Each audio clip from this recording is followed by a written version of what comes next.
From that day, USAID launched the Resilient Communities Program. Its priority has been to strengthen the resiliency of the administrative boundary-line communities in Georgia, improve their economic conditions, and mitigate economic, climate, and other shocks and malign influences.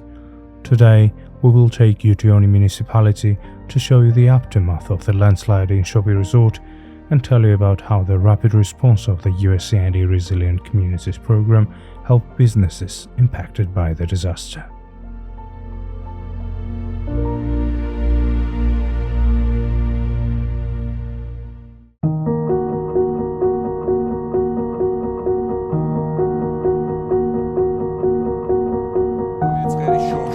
როისთვის არსებული ინფორმაციით სტიქიან 16 ადამიანი მოიყოლა, მათ შორის 6 ბავშვია. შოვში მაშველების მიერ 31 გარდაცვლილი მოქალაქეა ნაპოვნი, მათგან 29 ცხედარი იდენტიფიცირებულია.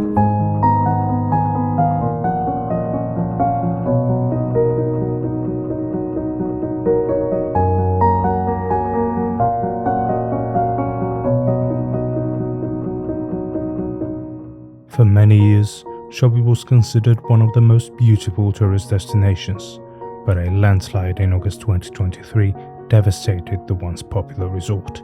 This natural disaster, which took the lives of more than 30 men, women and children, shocked the nation. It was a day when the history of Shovi ended.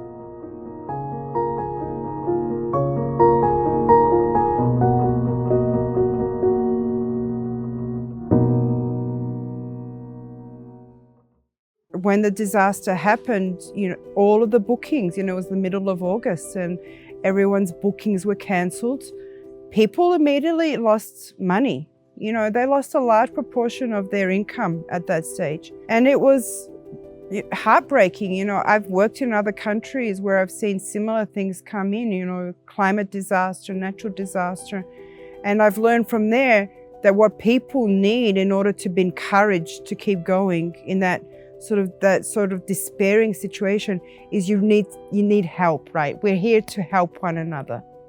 Shortly after, the team of the USAID Resilient Communities Program began working with locals to help their businesses survive the aftermath of the landslide. The main economic activity in Glola community is tourism. Many households have guest houses and rent out rooms for domestic and international guests.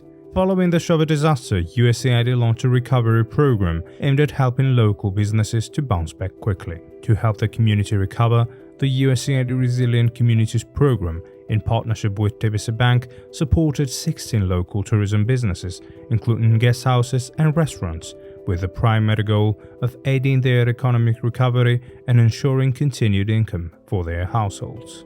Within these guest houses, we supported them to purchase furniture, to purchase basic equipment like washing machines, dishwashers that they needed.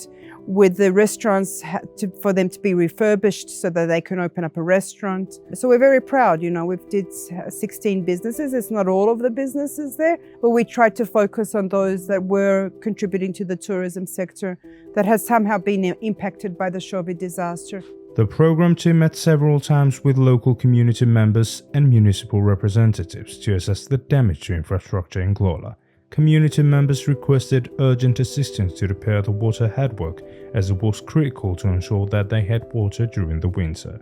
The program co-financed the repair of the headworks with the municipality, which was damaged during the landslide.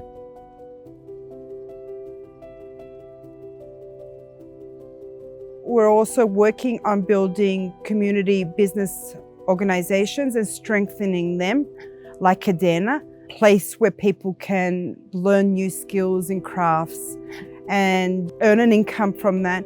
But at the same time, it also is integrated into the tourism sector because people we want to, with this calligraphy classes that we're supporting, we actually want to open it up for it to be a masterclass. So when tourists can come here, they can learn how to do this beautiful Georgian calligraphy. Support to Adena and guest houses and restaurants in Glola is one of many examples of how USAID strengthens resiliency at the community level. The USAID Resilient Communities Program works with 94 communities in 11 municipalities located next to the occupied regions. This program launched in 2022, has already invested $3.8 million in direct support to businesses to strengthen local communities and help them deal with social and economic challenges, which have been harder to overcome due to the security risks posed by the unwelcoming neighbor to the north. And that's what USAID is really doing for the people of Georgia.